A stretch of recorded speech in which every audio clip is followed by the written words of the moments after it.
2015 GMC Sierra. Going to replace the cabin air filter.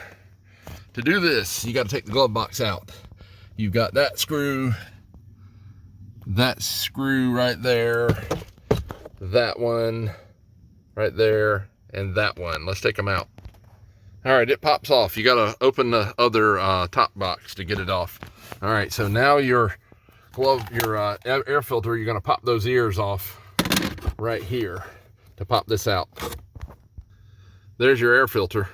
Think that's ever been replaced? Doesn't look like it. I'm going to say not.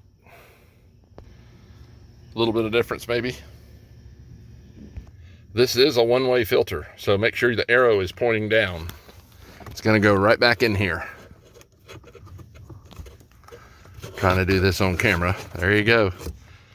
Snap the lid back on, pop your glove box back in. Glove box has these clips and then these guide pins right here. Right there.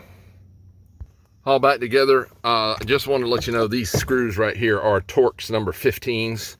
So that's about it. Pop the glove box out, pop that little door off, pull your filter out. If there's any tree funk, leaves, and mess up in there that don't come out with the filter, reach up in there and grab them while you've got it out. And then put it back together.